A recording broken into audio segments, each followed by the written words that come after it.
Hey, Dad. Mom, hey. Listen, Mom, I got bad news. We're not going to be able to make it tomorrow. It's me. No one was more upset than we were last year that she got into. I have We're not to gonna deal with make the it tomorrow for situation. Christmas.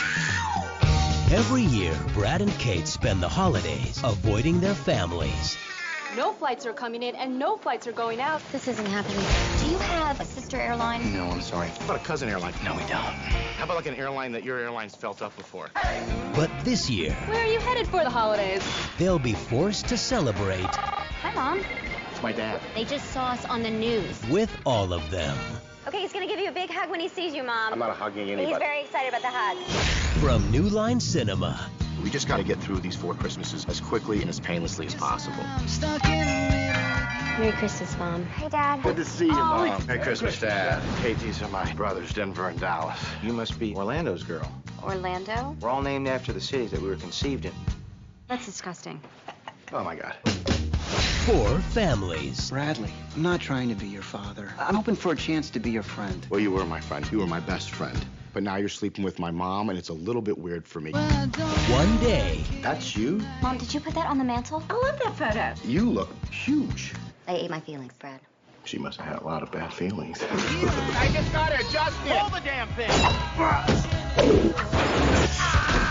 Too much. Is an exit strategy in Spawn. Reese Witherspoon, Hello. Did Jags a projectile? I'm about it. 4 Christmases. You gotta get out of here. I can't breathe. I'm gonna do it too.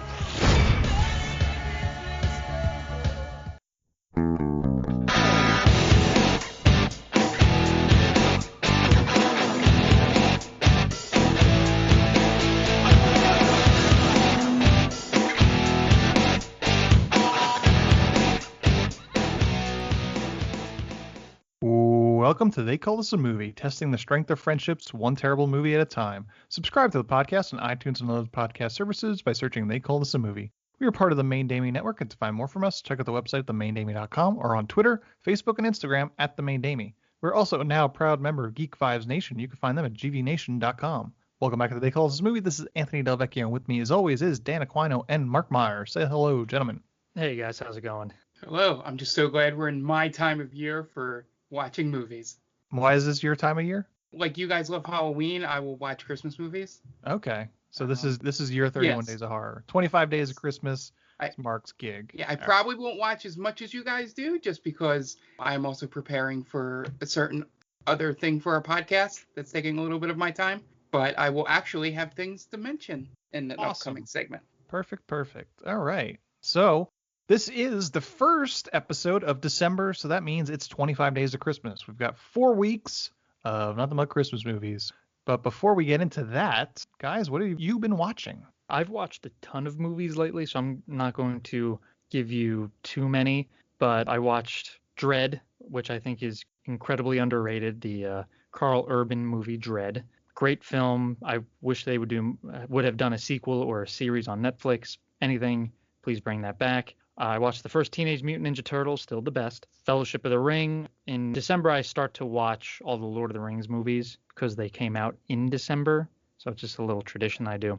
And I watched for the first time A Few Good Men. And I kind of have a hot take. I don't know if it's hot or not. Maybe a lukewarm take. But I think Tom Cruise is a very good actor. Or he was a very good actor. I don't know about now. Mm-hmm. But I enjoy watching him act. Is that wrong? I've never disliked anything he's really been in. I think maybe what he's a part of kind of precedes him now. Right. But it's kind of, you got to take the good with the bad, basically. Yes. You have to, it's kind of, well, I mean, you still love Mel Gibson, though, and that's the same sort of situation. I like Mel Gibson acting-wise. I don't think he's a great person outside of that. Right. But I've seen Mel Gibson movies, and I'm like, yeah, he's still a good actor. I remember not really having seen too many Tom Cruise movies outside of like Mission Impossible. And then I've been watching more of his stuff, and he's a pretty solid actor. I was kind of thrown off by it, I should say. Did any of the movies you watched this week keep you up to 4 a.m.? Oh, yes. I forgot. I watched The Lincoln Lawyer until 4 o'clock in the morning.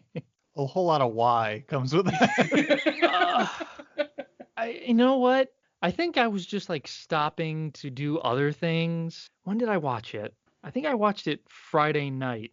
into Saturday morning. I forget exactly when it was, but And I think it was Wednesday. I think you started watching it after I left on yes, Wednesday. that's right. Oh, that's why, because we had people over and you guys left kind of late. What time did you leave? Around 1:30. Yeah, okay. So now it's all kind of coming together. I watched something before that too. I think it was one of the Pirates of the Caribbean movies. And then I'll I was get to that. yeah, I was kind of just scrolling through and I had seen someone mention The Lincoln Lawyer. I was like, yeah, you know what? I'll put it on. Why not? And it's like 2.5 hours long. You know, once I start something, I intend to finish it. So it was good. I thought it was pretty good. Ryan Felipe is in it. You remember him, guys? Barely. Yeah, that's what I said too. Like, oh, it's that guy. I don't know too much about him, but he's He in did it. the Leo DiCaprio in Once Upon a Time in Hollywood when he came on screen. Right, he pointed. Like Brian Felipe. And I could kind of tell why he doesn't do too much anymore. He was probably the worst part of that movie. But yeah, William H. Macy's in it. He's good. Obviously, McConaughey kind of steals the show. Yeah, it was good. I enjoyed it, but it was a little predictable, I'll say. But other than that, I enjoyed it. It was worth staying up till 4:00. I'd do it again. Yeah, because I've never heard anything bad about The Lincoln Lawyer, but if you asked me what movie would stay up till 4:00 in the morning watching, it wouldn't be The Lincoln Lawyer, I don't think. The good thing about this podcast is we kind of discover some stuff about each other. Yes. And it's all baffling. It's never like, oh, I didn't know Dan liked that stuff. That's pretty cool. All right. You just went up a notch. It's like, why did you do that? Or why did you watch this? Yeah. It's not quite as baffling as your League of Extraordinary Gentlemen history, but well, again, it's not my personal, my favorite. It's not my go-to. If it's on. But it's been your go-to 5 to 6 times. Sure. I watched it one time in high school. It was just like one of the, the end of the semester was upon us and the teacher didn't want to teach. I'm like, all right, we'll watch League of Extraordinary Gentlemen. And it has literary characters in it. It's educational. So that's one. All right. So that's one time. And then 2 for this podcast. So that's twice. So in between high school and a couple weeks ago, I've seen it 3 times. Okay. So that's a long time. All right. I'll give it to you. Thank you. I needed that. What about you, Mark? What have you watched this week? Yeah, so we'll start out with the Christmas movie because the other thing I'd like to talk a lot longer about. So I do my annual Thanksgiving weekend of watching Love Actually. Is probably a movie, one of the rare ones that I actually own on DVD, Blu-ray of Christmas movies. So watch that through again. I still like it every time. It's one of those that, along with Elf and similar movies, Christmas Vacation, that I make sure I watch every year. That leads me into, I finished The Queen's Gambit over the weekend, or as you said, the last 2 days. Yeah, that show, while, it's not like world beating, like, oh my God, it's show of the century sort of thing, like I saw some people talking about it. It was a very good show, very fun watch. I love the cinematography and the shots of using the bright colors and just the aesthetic of the 60s there to sort of make her stand out amongst everything else. I thought that was very well done. There were some moments when you can tell that a female character was written by 2 dudes, especially during her breakdown scene when it's like, oh yeah, of course she'll just be in a tank top and panties for this entire scene. A couple times I was glad that they passed the Bechdel test with a couple female characters. Only had a couple minor complaints. It just annoyed me, I guess because I watched it so much often. It's just little things in the movie. Like, she's supposed to, write down her moves, and there's a couple times where she makes a move and then just doesn't do it, doesn't even fake, and then they cut away. And I'm just like, just reach for the pen. So I'm probably the only person who gets annoyed at that. The other chess players were all doing it. Every move, they were staying in character with that. But the one thing really to talk about in that movie is that I don't know if she's going to become a big star or anything, or just a movie star, maybe not a award-winning, anything. Anya Taylor-Joy is just mesmerizing. She's on screen. There's this one scene where she's walking into the hotel room or something, and the mother walks in first, and it's just bland, and then her character just pops in and sort of looks around, and I'm like, all right, I'm in now. She embodies the character in all the non-verbal moments that need to be done, like during the chess matches and stuff, that she conveys the emotion and makes it not just look like somebody staring at a camera. Just the little hand movements, that little famous thing with the hands under the chin. And I haven't seen her in much. Just know her that she's in New Mutants and The Witches, or The Witch or something. Yeah, The Witch. The Witch, yeah. I think it's a good watch if you just want something to binge on Netflix. I don't think it's a show of the century that we'll be talking about for years to come. But it's a nice, fun, well shot, well acted. As for me, it's Christmas season, so we've been watching a lot of Christmas movies. The one non-Christmas movie I did watch was the second Borat movie. Finally got down to sit down and watch it. It was fine. The first Borat was probably one of my top 5 theater going experiences like ever. Saw it in college, packed house, like around midnight. Best environment to watch that movie in. Hilarious. Haven't seen it since. I think I've only seen it once myself. I have never felt like I needed to go back and watch Borat. That movie obviously stands the test of time, right? You still have people quoting it. Yeah. On this podcast, I'm sure we could go back and we could hear Mark say, "My wife." Yeah. Yeah. So, I mean, that's definitely a cultural phenomenon. Right. I have no idea if it holds up because as I mentioned, 2006 was the only time I ever watched it. Right. But I had some time this week, so I decided to watch the second one, and it was fine. I feel like the country itself has gotten into such a parody of itself that it's him commenting on a parody of what America used to be. So it's like a little bit of like shooting fish in the barrel, and at the same time also not seeing what the overall point is. Really, I think what I've seen of his show that he had, I guess 2 years ago or so, was on Showtime. I think it was like a reboot of Ali G. Okay. I think that was probably a little more successful in whatever point he was trying to make. At this point, it's just like, all right, well, these people don't really need help making themselves look ridiculous at this point. Yeah, I think the world already knows that a certain area of this country is the way that they are, you know? Mm-hmm. So there's nothing new there. Yeah. You know, you're not reinventing the wheel with showing us that there are a lot of backwards people in the South. Yeah. Like, it felt a little more edited for thematic sake a little bit. Like, there's obvious insert shots and stuff like that where it just kind of felt a little less genuine, I think. Yeah, I get what you mean. The funniest part about this is watching one of my family members who fully in the cult, who loved the first Borat movie, completely being pissed off and mad about this movie. And just, it goes with your thing that he's just parodying something. Yeah, he's parodying a parody. Yeah. Yeah. And just to see that I don't think that family member really got the first movie. Right. Yeah, sure. You know, it's mainly what seeing that reaction to the second movie got me. It's like, oh, I don't think he got the satire or parody or whatever the first movie was. It's like people that are pissed off about Rage Against the Machine. I had another family member, I told that story, that had an Evil Empire poster and yelled at me that I never told him Rage Against the Machine was political. What sort of machine did you think they were talking about? I think the beauty of the first Borat movie was we were in the 2000s and we thought that as a country we had come pretty far on race relations, or like we'd like to think that we had. And that was kind of a stark contrast. There was kind of a kick in the balls. Like, yeah, you think you have, but not really. Yeah. I mean, 2006 is a long time ago. I mean, not even just chronologically. I mean, it is 14 years ago, but just it's pre-Facebook, really, pre-Twitter. Exactly. I mean, we're inundated with the shit that he's shining a light on to every single day if you want to. Now that there's an whole new Facebook for white supremacists. That's true. So, that just sprung up out of nowhere. Yeah. I really didn't have high expectations for this one just because it has been 14 years. And I think Sacha Baron Cohen is a comic genius in his own right. But, like, how many movies have worked? How many comedy sequels have worked with that much distance in between the first and the second one? None, really. Hey, look at Dumb and Dumber 2. Right, that Dumb movie. 2, Anchorman awful. 2. Yeah. So, I mean, I think he's a better comic figure than, say, Jim Carrey or Will Ferrell. You know, I mean, arguably. I mean, Sure. You might think differently.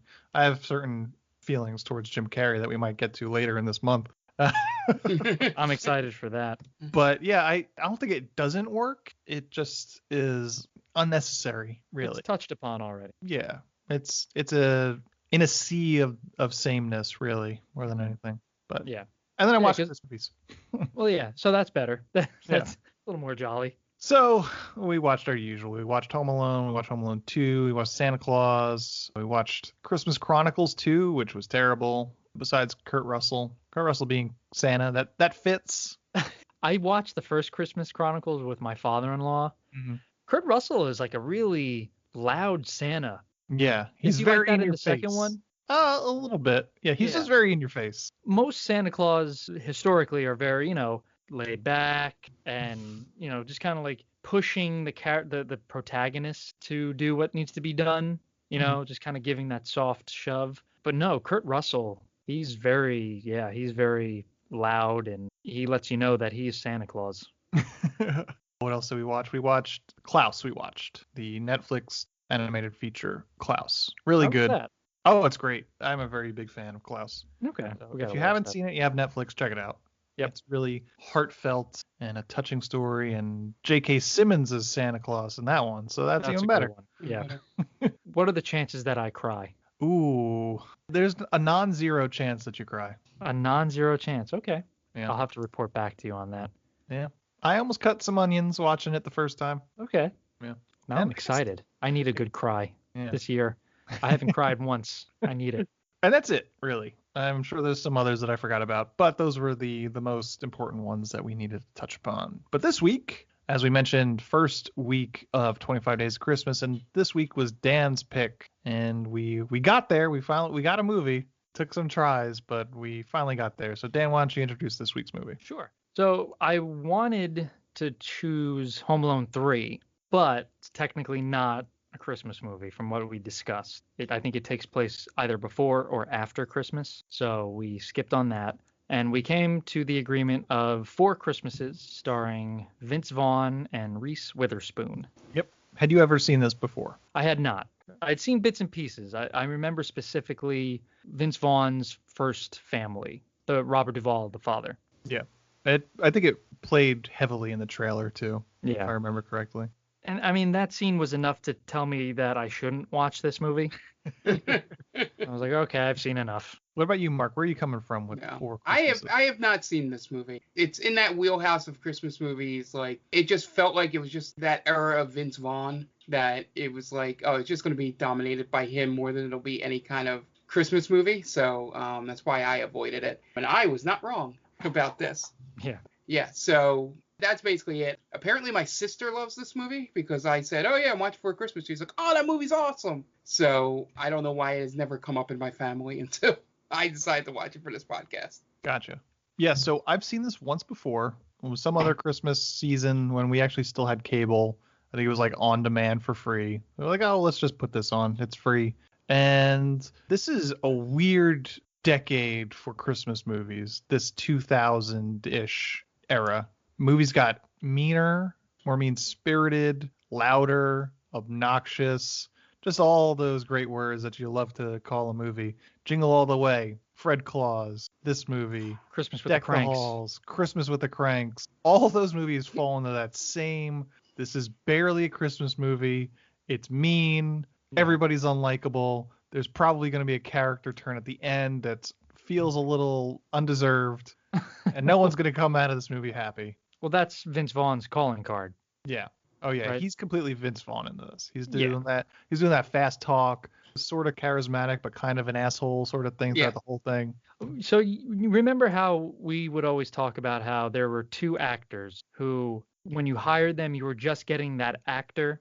Mm-hmm. So one was Sean Connery and one was Jack Nicholson. You hire them, you're not getting a different character. You're getting Jack Nicholson and Sean Connery. So they worked years and years and years to get to, you know what I'm saying? Like, they earned that. Vince Vaughn, I think, feels that he's earned that, but he hasn't earned that.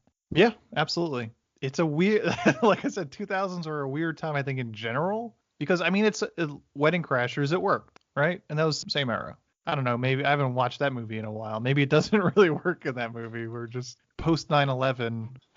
We just needed that. Yeah. Well, I think it did work in that movie because those 2 characters were supposed to be obnoxious. Right. He rode that wave, Mm-hmm. whereas Owen Wilson kind of decided to try to be different people in movies. Vince Vaughn was just like, nope, I'm going all in on this. The breakup, couples retreat, the interns. He was like, no, I'm just riding this douchebag wave. Yep. It worked for old school. Let me try and do a dozen old schools. Yeah, that was the beginning of it. Yes. I think, this movie, and all those other Christmas movies that you mentioned, it really tried to show that like families are not perfect, but everyone knows that no family is, sunshine and rainbows during Christmas, but they're also not at each other's throats constantly.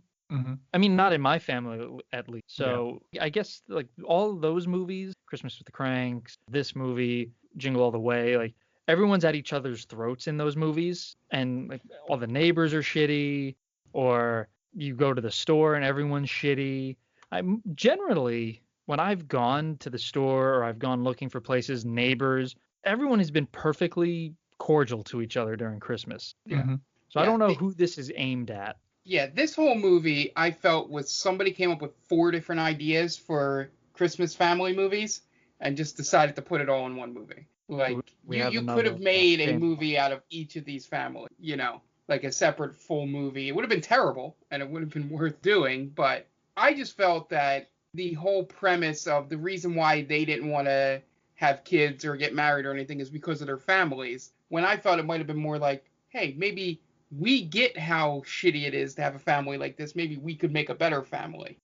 Sort of thing would have probably been the way I think normal people would have reacted to this, but it doesn't work because you need that whole, like Ant was saying, you needed that character turn at the end of the movie and all that stuff, and that doesn't work if they're already coming from the positive place. The only thing that I got from this film is that Reese Witherspoon was the only one that showed a little bit of acting chops at moments in this. The scene in the car and then the scene with Christian Chenoweth right after. So I was like, oh, okay, this is like those moments in normal Christmas movies that we get. And then we immediately go right to Vince Vaughn trying to do his thing with Robert Duvall, who had completely checked out at this point and completely ruined that moment. But yeah, that's what it felt like, is they had some writers, or these writers, it was a team, I didn't get a chance to look it up, had 4 ideas for Christmas movies and then just decided, oh, why don't we just do one? The only good joke in it, to me, that made me chuckle was the book ending of the thing with the newscast at the beginning and at the end, having that happen to them twice. I'm like, that's a pretty good bit, because I'm always a sucker for callbacks to things. But it also makes no sense why they did what they did at the end of the movie after going through everything they went through. They didn't learn their lesson. Exactly. No. Yeah. I just wanted to mention, that's why Reese Witherspoon is a Academy Award winning actress, because she shows that acting chops. But I just also want to mention, apparently Reese Witherspoon and Vince Vaughn hated each other on set. It's all his fault, guaranteed. Oh, I'm sure it is, because apparently she's a professional actress. She's there early. She's in the makeup chair on time, and she wanted to run scenes with him and make sure blocking was everything. And he comes in late, looking like he's been out all night, and and at heart he's an ad lib. So a lot of his dialogue was ad libbed. That's not what she does. That's why you can tell that emotion came out in the scene. She gets to yell at him for being an awful person. Yeah, just releasing 3 weeks of filming onto him. Apparently, the sex scene was supposed to be like more intense, and she was just like not having it. Again, because she's a 10 and he's a 2, so. Yeah. Also, that is one thing. Every woman in this movie is head over heels in love with him. Yeah. I mean, I know they're cougars. Right. That's the whole gimmick with her family. Yeah. But it doesn't play with this. Yeah.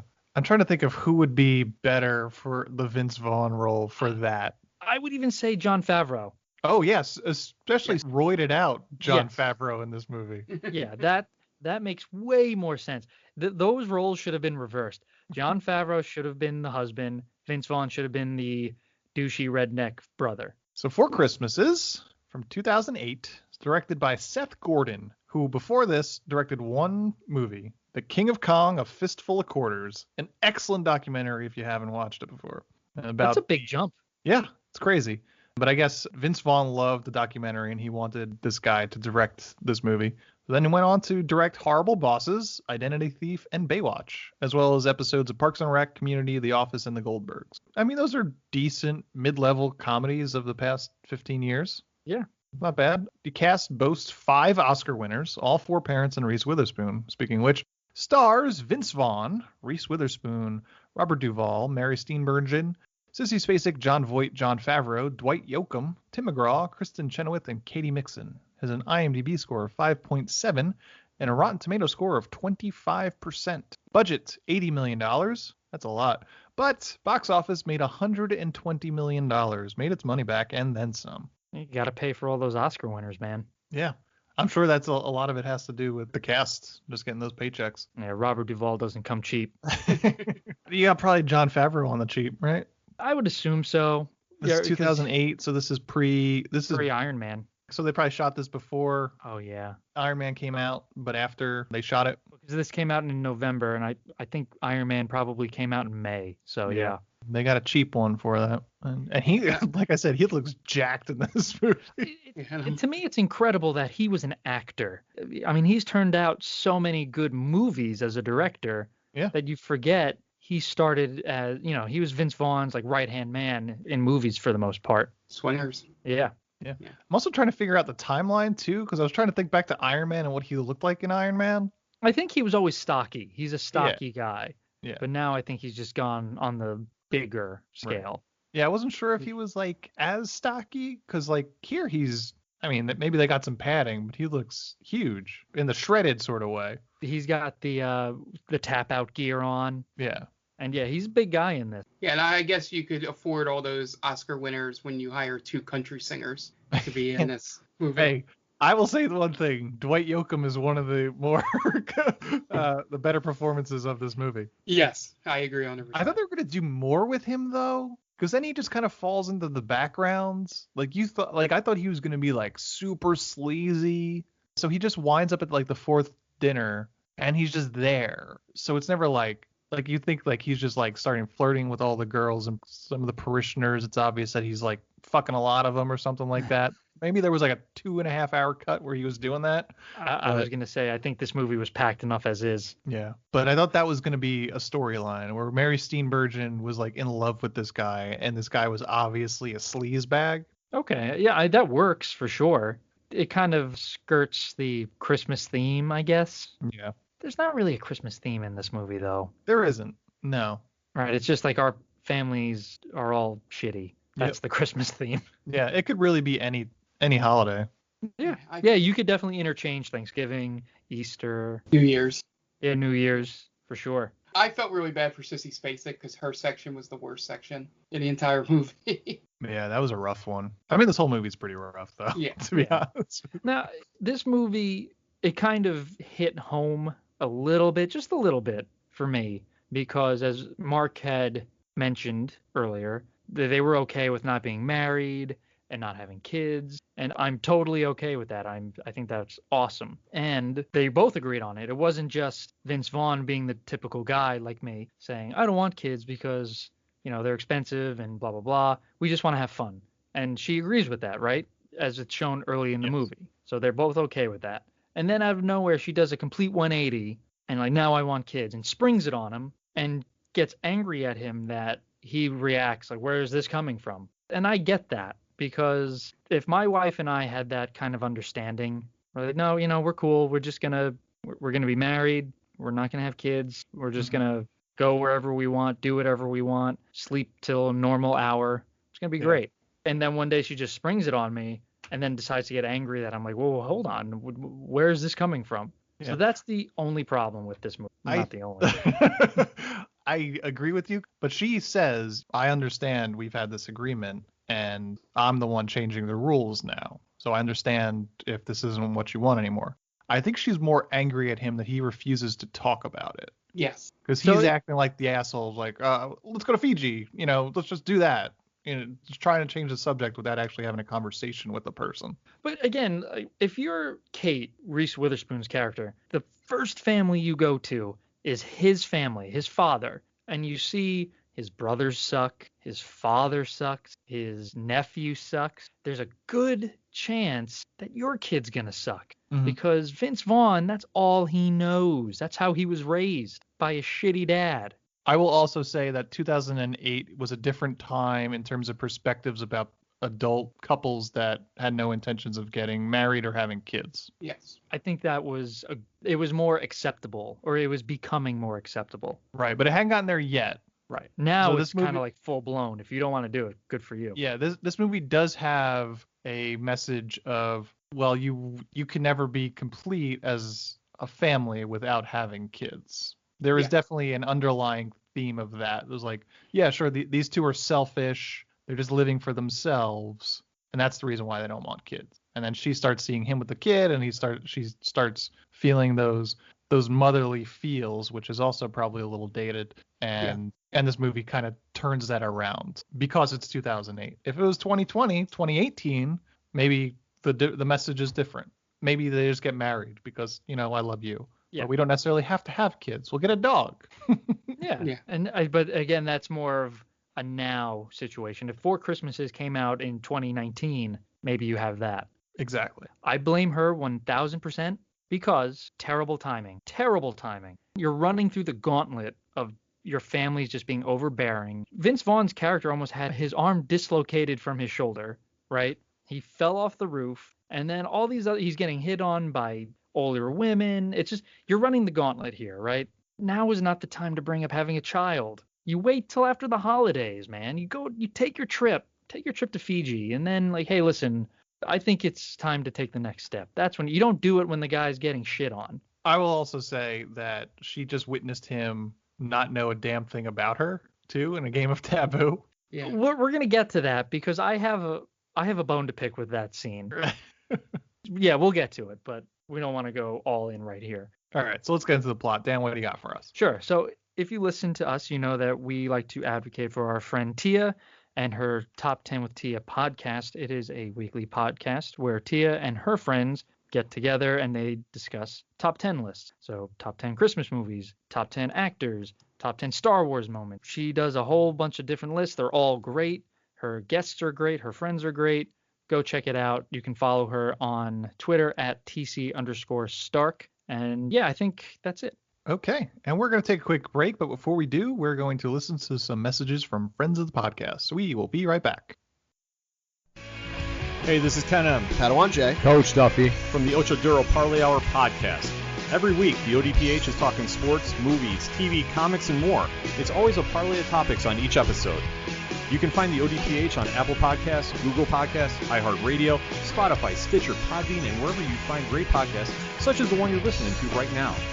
Don't forget to check out OchoDuroParlayHour.com, where you can find the links to all of the ODPH social media accounts, links to the bands whose music you hear each week on the show, hashtag 607 podcast info, and parlay points, our companion blog section of the show. Thanks for listening to the ODPH. Now get back to your regularly scheduled podcast. Welcome, travelers. Seems like you're looking for a story.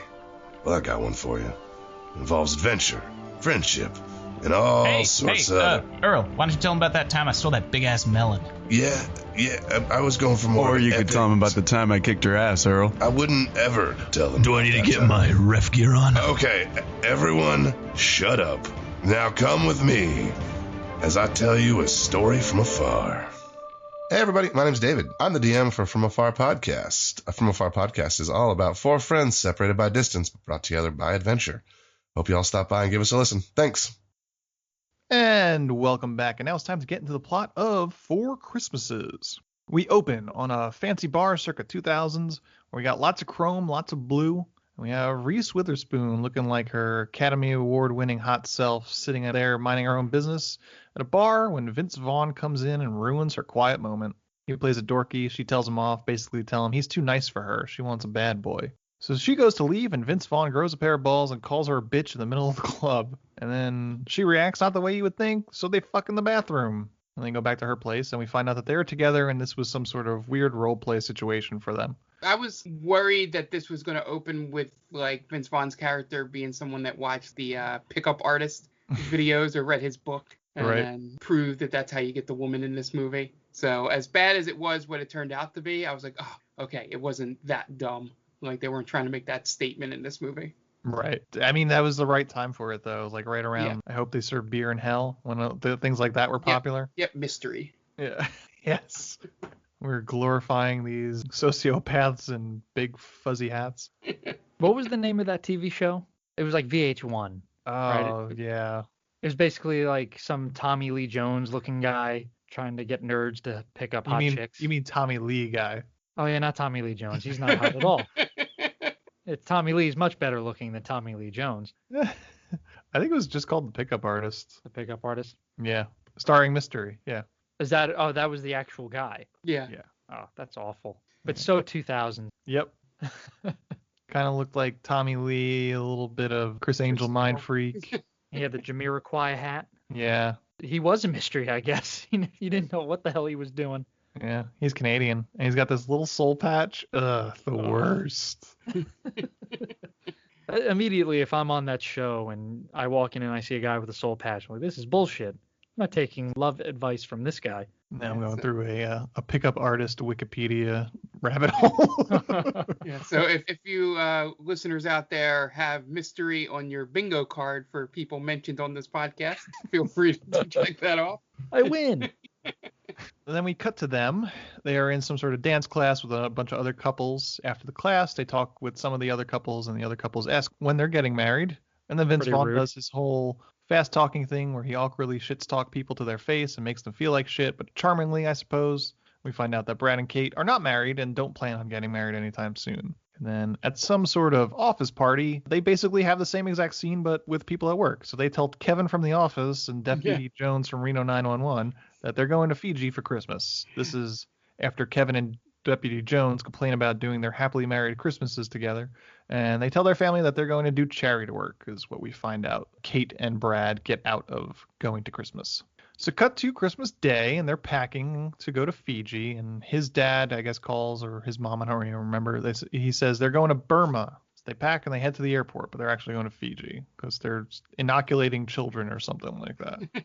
Burma's a war zone, though, last I heard. I don't know. I'll take your word for it.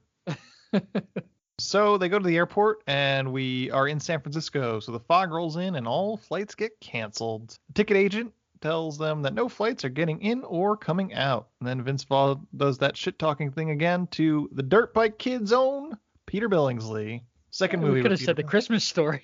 Nope, because we haven't covered a Christmas Story. We've covered the Dirt Bike Kid.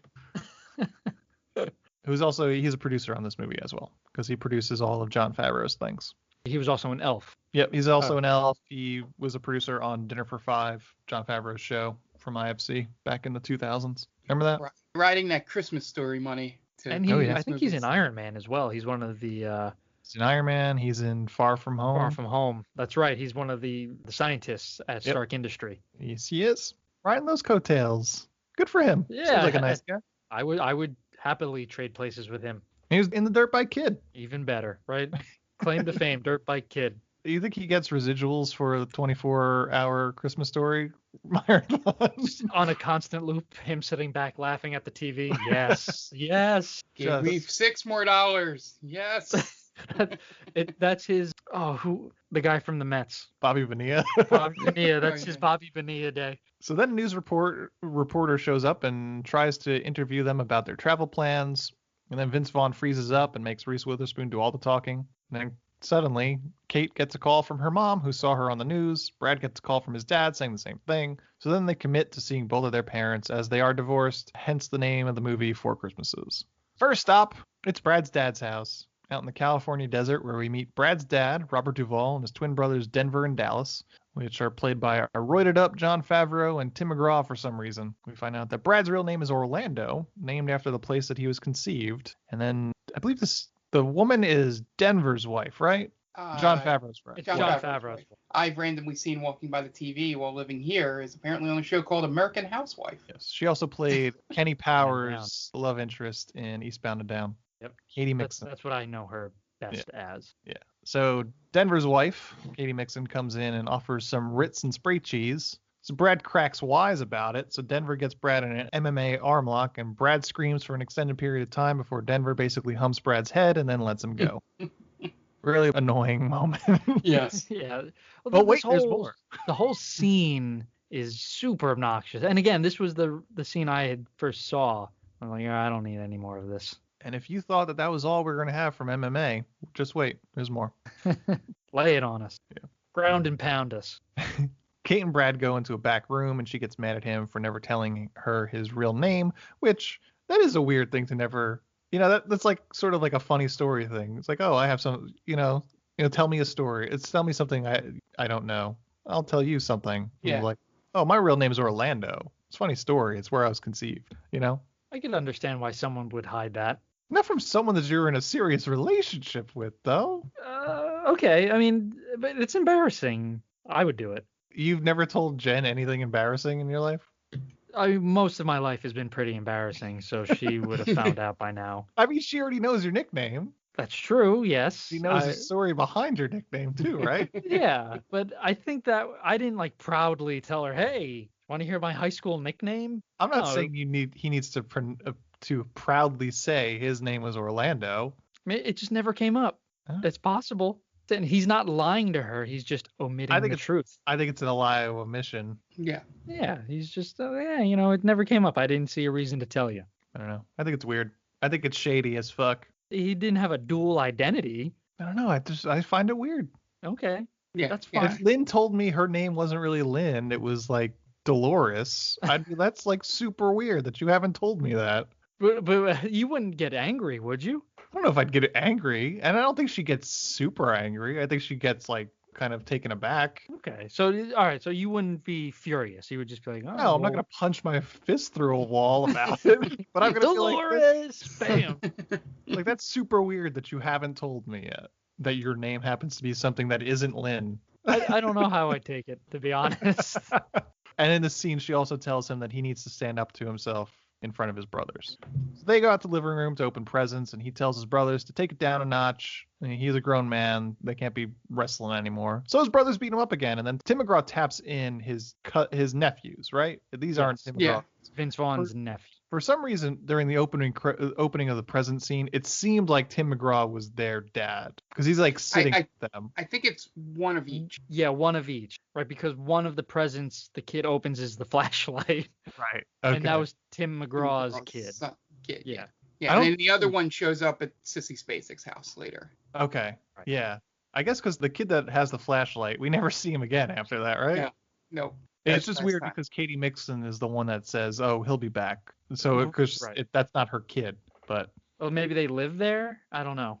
I'm not entirely sure. So he gets beat up by his nephews, and then one of them tells him to Google him, which might be a thing that people said in 2008. I don't really remember. They did it in the one movie we watched, The Goods, right? Yeah. Doesn't Ed Helms' character tell the other characters to Google him? Yeah, I mean, he says that as like a thing, like, "Oh, you should Google me because you could see things about me." But like this kid's saying it as like an insult. Oh, Google that's me, true. Bitch. That's right. Yeah. Yeah. And No one ever dropped that as a line. Yeah. As far as I know. Not that I've ever heard. Right. No one told me to Google them in college. Yeah. So it's gift giving time, and apparently there was a $10 spending limit that Brad and Kate didn't know about, and they wound up getting one of the kids an Xbox. Meanwhile, Denver got one of his kids a flashlight. So the kid responds by stripping out of his clothes and climbing out the window. It's like an eerie look into my future. Here you go, Dan Jr. Here's a flashlight. And that kid is never seen again for the rest of the movie. I gotta say, we're into this plot, and you explaining the scenes are making me laugh more than actually watching the scenes. Then his dad opens his gift, and Brad got him a satellite dish. His dad gets mad about it and refuses to let someone install it, so he tells Brad and his brothers to go to the roof, and they're going to install it themselves. Meanwhile, Kate is in the kitchen with Susan, played by Katie Mixon, talking about children and breastfeeding, and then Susan hands Kate to hold the baby so they can make some food. This is the first baby that Kate gets handed, and it comes up again. She just get handed every baby in this movie. So on the roof, Brad's dad talks about how his mother was nothing but a common whore. Brad tells him that she left him because he stopped talking to her. And then Brad sets up the satellite dish, and Dad goes to see the picture on the TV. He's adjusting it but can't get a great picture, so they yell at each other while he adjusts it because everybody yells in this movie. And then eventually the satellite dish breaks off, and Brad goes flying off the roof while holding the satellite dish. As Brad falls, the cord from the satellite to the television starts to pull through the house, breaking shit as it gets tighter and tighter. The wire goes taut and stops Brad from falling off the roof, but then the wire gives, he falls off the roof, the television smashes and starts a fire in the house. Meanwhile, during the chaos, Kate winds up smacking the baby's head against the wall, and the baby unconsolably cries. And then we're off to house number 2. Just chaos that was supposed to be funny. Yeah, it's just a lot of pratfalls and just a lot of loudness. I think just in my old age, just like loud things just bother me. Yeah. I can't imagine that being fun in the theater when it first came out either, to be honest. Yeah. I don't know. You know who would have liked that? My dad. Just because Robert Duvall was in it. Like, oh, this is great. Robert Duvall's in it. Like, Dad, just because Robert Duvall is in a movie now doesn't mean that it's good. Oh, so that's where you get it from. He's like, oh, but he's Tom. He's Tom in The Godfather. Yeah, exactly. He would always like same thing with De Niro. Like, oh, come on, man. How bad could it be? He was in Raging Bull. Like, no, he did Dirty Grandpa. Doing Raging Bull does not forgive that. I think he just did Bad Grandpa just so he could be on screens having sex with Aubrey Plaza. Touche. I would take that bad Rotten Tomato score just for that chance. Right. House number 2 is Kate's mom's house, which is waspy, upper middle class with a Jesus statue in the front. Kate says that her mom has made it into some sort of cougar den, quote unquote. And then Kate's mom is played by Mary Steenburgen, named Marilyn. We also have Carol Kane as an aunt who is uncredited in this movie, surprisingly. We got Colleen Camp as another one, who you might know as Yvette from Clue. And for some reason, all the women are attracted to Vince Vaughn, like really hard. And then they meet up with Courtney, who is Kate's sister, right? Yes. Kristen Chenoweth. And one of the weirdest inside jokes of all time. So Kristen Chenoweth's character, Courtney, is married to a guy named Jim. Jim doesn't have any lines in this movie, but he is introduced while he's playing like a Wii or a Wii U. I think it's the Wii. I think it's the Wii. So Jim is played by Steve Wiebe, who is busy playing a Wii. And he is the star of King of Kong, A Fistful of Quarters, and held the Donkey Kong high score at one point. Wait, that's him? That's him. Yeah. Get out of here. Nope. Yeah. What a weird cameo. Yep. Nobody would know it unless you did research on this. But that is former Donkey Kong high score champ Steve Wiebe. Oh, What's the point of that? The sad sack guy you love in King of Kong, Fistful of Quarters. Yeah, because he probably got paid below scale, I would imagine, for a non-speaking role. I mean, I'm sure he, became friends with the director, as we said. Director is the director of King of Kong, Fistful of Quarters. Like, why don't you come in and play this role for me? That is so weird. It's odd, right? But like the whole thing that he's also he's playing video games while he says no lines, which is just like, it's like there's a little wink and a nod to the audience that nobody's gonna get. Do you think perfect gamer dad, in that the baby just rests sort of in a little cradle to where he can still play the video game? Do you think he doesn't have lines on purpose, or just that he was god awful at delivering his lines? I'm sure he had minimal lines because he wasn't an actor. Yeah, that's what I'm thinking. It was just like, all right, well, you're not really good at this. Play to your strengths and just play video games. Yeah. So Courtney talks about how when they were younger, they used to torture Kate and used to call her Cootie Kate. Then they all go around the room and talk about what sort of gifts they would like to give. Grandma says she wants to give Grandpa more blowjobs. Courtney wants to have another baby. Is that what we have in store for us, guys? Is that going to be like our families at one point? I mean, if it means more blowjobs. I don't want my son or daughter's significant other hearing about that. No, not at all. I want to give Dan more blowjobs. Okay, Mom, time to go to bed. Courtney says that she wants to have another baby. And Courtney gives Kate her baby to hold for a second. The baby throws up all over her. Brad freaks out, dry heaving, and screaming about how he's going to throw up and she needs to get away from him. Classic loud obnoxiousness. So Kate goes to get washed. Courtney brings her a change of clothes, and Kate gets mad because she talked about how she was called Cootie Kate. Courtney says that if she and Brad love each other, they wouldn't have secrets from each other. Courtney also mentions how she slept with the entire water polo team and that her husband experimented with men. Just a couple of little notes for us. It doesn't come up in any sort of way. After Courtney leaves, Kate then noses through Courtney's bag and decides to start playing with a breast pump, and then decides to use one of her pregnancy tests just for shits and giggles, as one does. Yeah. You've never done it? Meanwhile, downstairs, Brad is force-fed cookies while they show him pictures of Kate from when she was a kid, which is a bit homophobic and definitely fat-shaming. Yep. Because Kate used to be a little overweight, and her only friend was a stereotyped lesbian. A butch lesbian. Yeah. Yes. And they all make fun of her. Yep. It's again. That's her only friend. We're only going back 10 years here. Mm-hmm. Perfectly fine. Yep. That was rampant in Hollywood. Yep. Fat shaming the fat friend, man. Yeah. Everyone did it. After she takes the pregnancy test, her niece comes in and takes the pregnancy test and runs away with it, thinking it's a magic marker. She hides it in a bounce house similar to where Kate was tortured as a child. So she goes inside and gets the shit beat out of her by a bunch of kids. You know what was weird about that scene? The daughter comes in and says, there's a rule in the house, no magic markers. Was that a weird rule, or is that just me?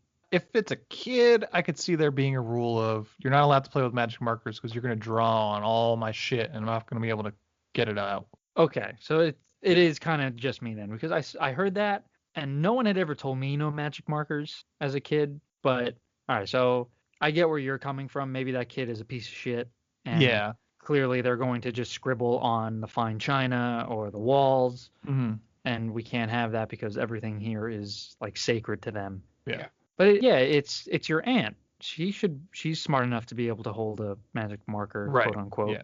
I mean, at some point, it's just because she just runs off with it, not because she's not allowed to have a magic marker. It's more like she recognizes that Kate wants it, and she's just being a dick. It shouldn't have gone down like that because, one, why does the daughter just burst into the bathroom?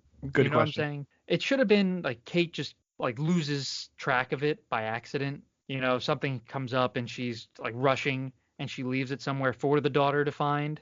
I think Yes. that plays better. Probably. Definitely. Yeah, and then the whole scene coming up inside the bounce house is just, it ends with a I'm not trapped in here, but you're trapped in here with me sort of scene when she zips it up and she just starts throwing kids around. Yeah, that was my favorite scene of the whole movie. Yeah. Reese Witherspoon just going ham on a bunch of children. I told Jen the line should have been, now you can't leave. And then Come Together starts to play. So she takes a minute, and after she gets thrown out, and goes back in and beats up a bunch of kids. Then the niece starts climbing the inside of the bounce house and puts the magic marker, quote unquote, aka the pregnancy test, in her mouth, and tells her niece that she peed on that marker. The niece spits it back out, and Kate catches it. It is a really long time of that reaction shot of that little girl. Damage was already done, though.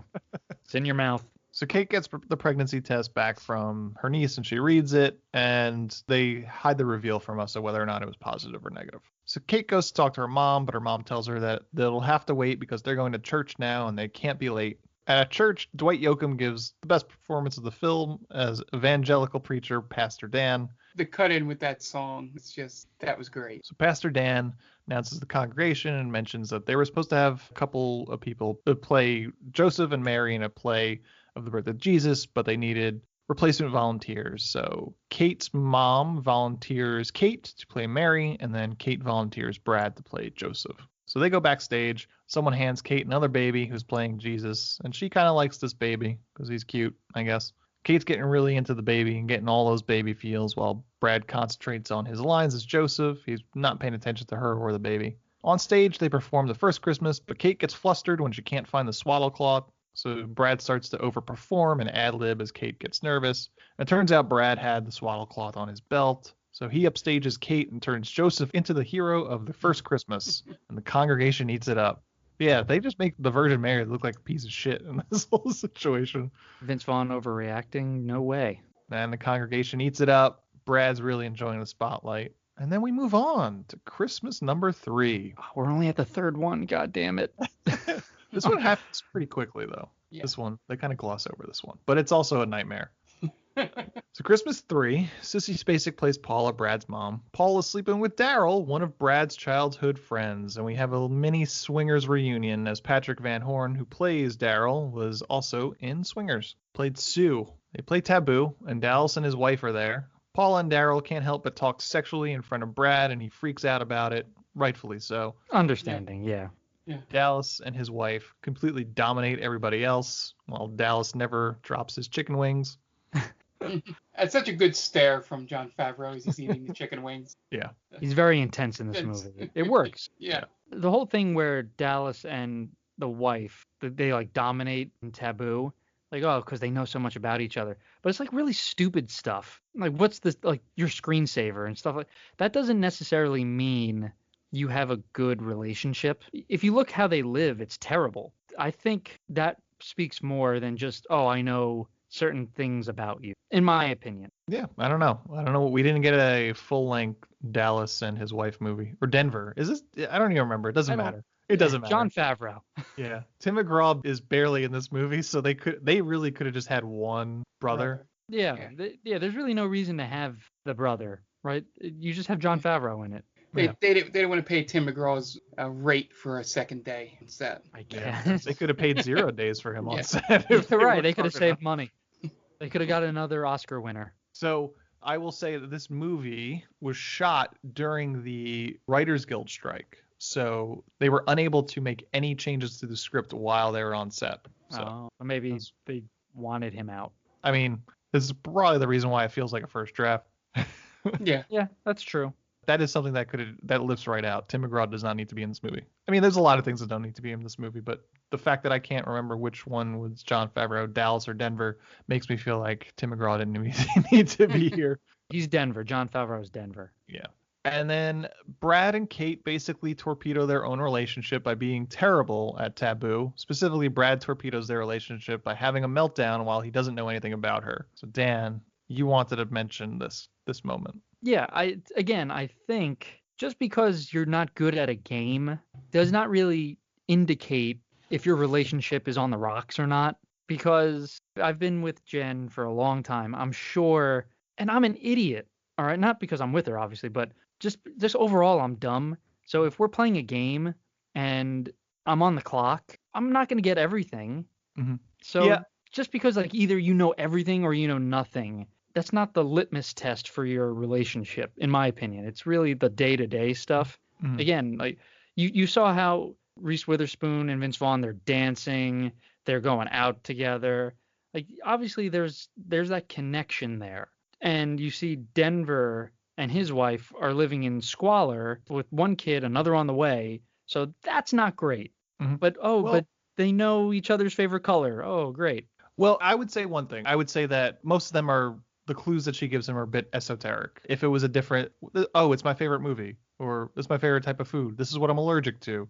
Like, I think it would prove the point a little bit more. So, because like one of them is like, this is what everybody called me when everybody could see my tits on vacation. Exactly. Like, I don't know. Maybe you didn't tell me. So it's a little bit of a draw, but also to defend her a little bit. This is right after he just acted like a giant piece of shit in front of a congregation of people. He literally throws her under the bus.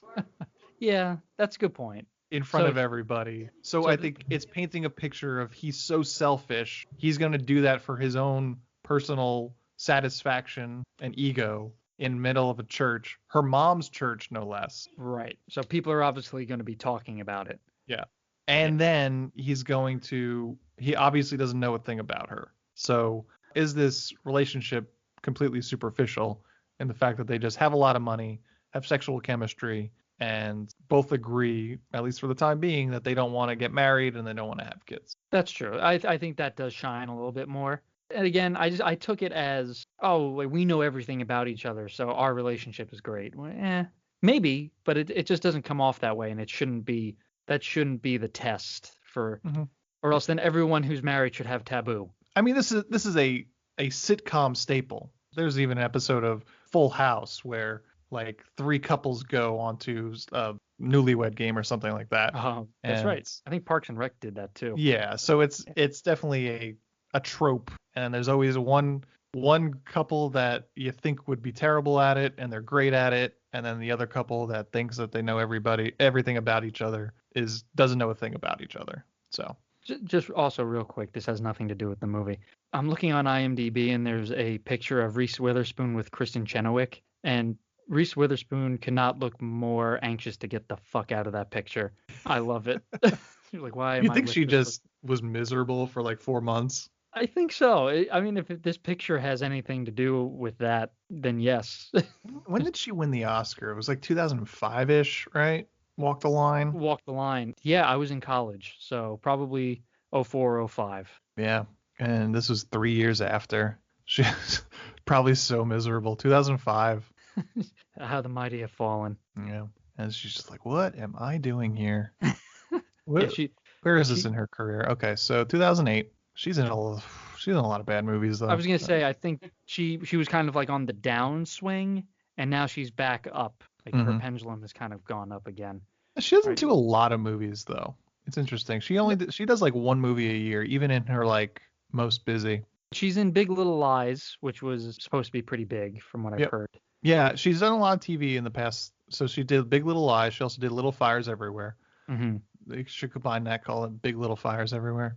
And then she did The Morning Show too, which was an Apple TV show. So past 3 years, she's been pretty TV heavy. She's like the Daniel Day-Lewis of women. Yeah, I think she's a good actress. I think. Yeah, I like Reese Witherspoon. She's a solid actress. But you can just tell she's like, this is where I'm at right now. Yeah, she regrets the decision of this one. Rendition, I don't know what that is. Just Like Heaven. We have How Do You Know, which is that weird romantic comedy where Owen Wilson plays a baseball player. Wild. All right, that was supposed to be pretty good. Yeah, that wasn't bad. She's got another Legally Blonde coming out. Ooh, I'm excited. I could just tell. So on the drive, Kate tells him that she took a pregnancy test and he freaks out, but then she said it was negative. And then he was just like, well, why'd you bury the lead on that, bitch? Yeah, good point. That's a good point. Which I don't disagree. I would be pretty freaked out as well. Yeah. But she says, it made me think that maybe this is something that I actually want. She wants to have a conversation, but he shuts down the conversation entirely, saying he doesn't want anything like that. And then when they get to house number 4, Kate tells him that he doesn't need to go in with her because she doesn't want to pretend there's something that they aren't. And once she says that, she's the one changing the rules, so she understands if he wants to leave. So Brad leaves, and Jon Voight plays Creighton, comes out. She goes in, and turns out that her mom and dad have been getting along lately since Kate's niece was born. She talks with Courtney for a bit, and then goes into her dad's study to be by herself for a minute. Creighton comes in and tells her that he knew she had lied the whole time about where they were going to avoid seeing them for Christmas. He tells her that he spent a lot of time of his life lying to avoid his family and that he would give anything to have that time back. They have dinner, and Pastor Dave is there too, so I guess Kate's mom is with him, but as we said, it doesn't really get fully fleshed out, and it's just a nice meal with family. Brad winds up at his dad's house. His dad gives him shit about busting up his living room and gives him shit for Kate leaving. And Brad corrects him, telling him that she wanted to start family with him, and he said no, so he left. His dad is proud of him, and then they go inside for a drink. So Kate and Brad have their own moments of reflection at their respective locations, and then Brad shows up at Kate's dad's house. And he talks about how if they're going to have one kid, they may as well have 2 kids, and then he does the whole Vince Vaughn talk fast thing again. And then they kiss and they make up. And they say this doesn't mean that they're going to have kids or get married right away. They're just open to it happening. And then we cut to 1 year later. They're having a baby. And they tell the nurse that they didn't tell their families that she was pregnant, let alone she was having a baby. And it turns out they wound up having the first baby of the new year, despite how unlikely that would be, seeing as how they are in San Francisco, one of the last time zones that would hit the new year. We found the I plot didn't even hole. think of that, Ant. And I usually think of that shit.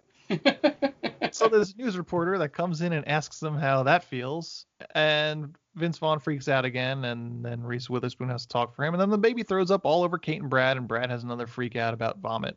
And that's the end. The end of 4 Christmases. It's a good way to end the movie. Just summarizes it perfectly. Puke. With Vince Vaughn retching. Yeah.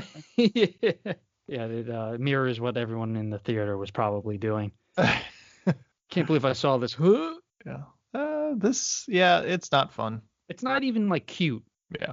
All right, you have those Christmas movies where it's like, all right, well, it's not good, but it's cute. It has kind of a feel good message, and someone learns something. No one learns anything here. Nope. For all we know, that was such a half-assed apology by Vince Vaughn. Mm-hmm. If we're gonna have one kid, we might as well have 2. I'm like, well, slow your roll there, dude. I didn't say I forgive you. You're just telling me what I want to hear now. Yeah.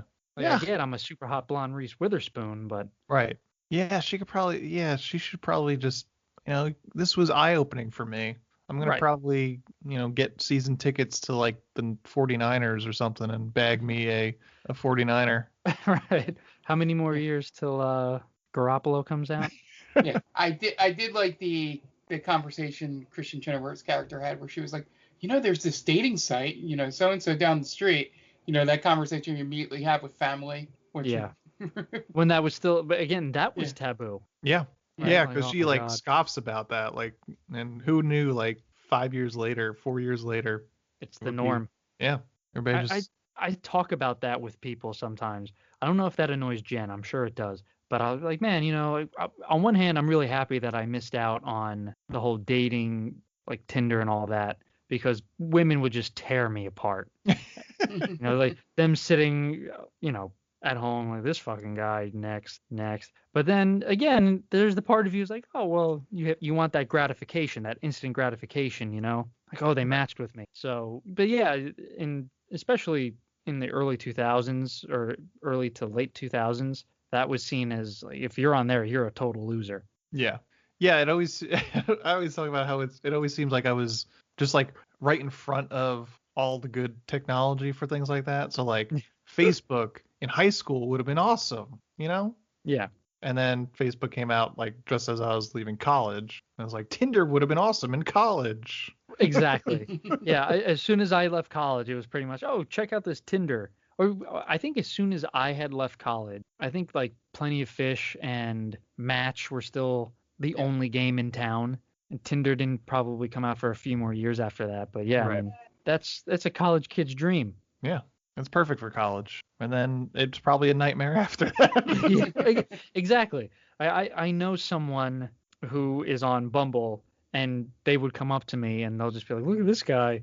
Oh, I don't like this. I don't like, oh my God, that would be me. That would be, you would see me and you'd be like, this guy's just weird looking. Next. As long as you have a picture holding a fish, it's fine. You're right. You're not going to, you're not going to get me holding a fish because I'm vegetarian. And you're not going to get anything with me with no shirt on because I'm not big. So you're clear there. Yeah, just need a photo of you petting a dog. And that. Exactly. Or holding a kid or something, right? They like that. Don't ask me. And I'll lie about my height. I'm 6'3". Perfect. They'll never know when they see me. So not a sub 6 footer. Yeah. Nope. Definitely not one of those loser sub 6ers, right? What a bunch of dummies. Yeah. Hate them. Is there anything you guys would do to make this movie better? This one was kind of a tough one to decide what would be better because it doesn't lend itself to any situation where it improves the movie. Or you can't get rid of any families because then it's not 4 Christmases. Right. It's hard to say just be funnier, right? Yeah, of course. Yeah. I mean, what do you get rid of a couple characters here and there? Sure. Right. Because we're saying Dallas. Maybe you get rid of Tim McGraw's character. But does that really improve the movie? No.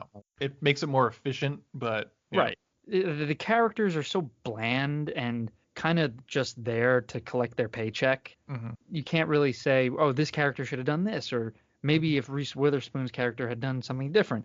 Again, I'm kind of taking it as not every family is like that. And even the worst families during Christmas, I think you're just going to have that you sit amicably kind of thing. Like we realize we don't like each other. Let's just get through this. See you next year. Like no one's going to wrestle on the floor. No one's going to be up on the roof. It's just too far-fetched for me. I think if you kind of rein it in a little bit, it serves better as a Christmas movie in that aspect. Sure. Yeah, the thing that I was going to change was explain during the plot thing, and when you mentioned that this was during the writer's strike, because my first thing was going to be like, well, I would have somebody have taken another pass at the script, and just seen what to do. But it makes a lot of sense if they couldn't make any changes, because the obvious things to make it better is just tightening it up, essentially. And I know the premise of the movie is 4 Christmases, but, maybe not spend as much time at certain houses, or I don't know. It just felt like they could have cut out stuff and expanded other things, but without the ability to do that, you can't really fault the writer too much, because go Unions. It just felt like a movie that sort of missed the mark, and with all these actors in it, maybe give them a little bit more room to breathe, but then that would just make it a really long movie that was already too long to begin with. I kind of fall in line with Dan, what you were saying about there's really not anything specific that is changeable other than just saying, like I said, just make it funnier. Move away from that pratfall stuff. And I don't even know. I just look at what's a contemporary movie around this time. Elf was a Christmas movie that's funnier. Yeah, I just don't think Vince Vaughn is Christmassy. I think that maybe that's it. Maybe it's because obviously the script, or at least the allowance to let him improv, is a big part of this movie. It's kind of a selling point in his heyday, and he's just too mean, and he's really not terribly mean, but he's just like sarcastic. It just doesn't feel like it fits into a Christmas movie. And I'm trying to think of people off the top of my head that would be better in this role. As we said, flip Jon Favreau. And they plug him into another Christmas movie in Fred Claus, where he does the same exact thing. Right, but in that movie it makes more sense because the juxtaposition of Santa Claus. You know what I mean? Yeah.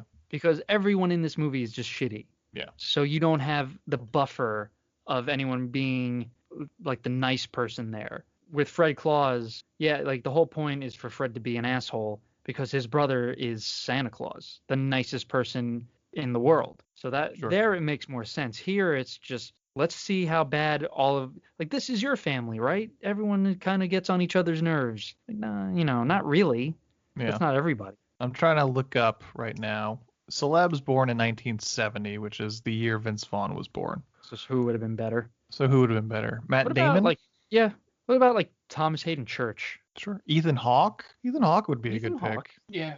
Will Arnett, that's still kind of hitting the same right. I'm trying to think who Nick else. Offerman. No. He doesn't match up with Reese Witherspoon. Right. Nick Offerman. Simon Pegg would be interesting. That would be different, very different. I think those are two pretty good ones. Simon Pegg? Jason Lee. No, he's more slapstick. Yeah. But he could be Vince Vaughn-ish too. Sure. That's kind of like his alley, I would say. Yeah. Simon Pegg and Ethan Hawke with two different versions. Definitely. Yeah.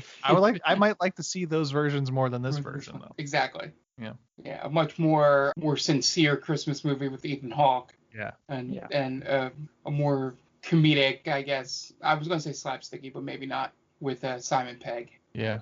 I would like to see either of those. What about Gerard Butler? Come on. Who says no to that? I guess we're all done, aren't we? Yeah. Yeah, sure. Oh, it was a good podcast. Yeah. You guys want to plug your shit? Sure. At Diaquino122 is my personal Twitter. Come say hi to me there. I also run the Stranger Damies Twitter account at Stranger Damies. Closing in on 1,500. We're thinking about maybe doing a giveaway at that point. We'll see how that goes. If the first one went pretty well, I'd say we got a good some good feedback on that. So we'll look to do that again. So could be you. Come join us. Yeah, so we have our podcast, Stranger Damies, airs every Wednesday. You can find it at Stranger Damies, anywhere you get your podcast. Find it on Instagram and Twitter at Stranger Damies. And then we have our video game podcast, the Game Vault Pod, that airs every other Monday. Search for it by the Game Vault Podcast, wherever you get podcasts. And we're on Instagram and Twitter, Facebook, basically any socials, including Twitch, and soon to be YouTube when we get enough subscribers. We'll be at Game Vault Pod at the end of all that. So, and we do streams on the Twitch account Wednesdays, Thursdays, Fridays, and/or Saturdays, and Sundays, and then every other Monday we match up with the podcast for the retro roulette game we play. Be sure to check all of that out.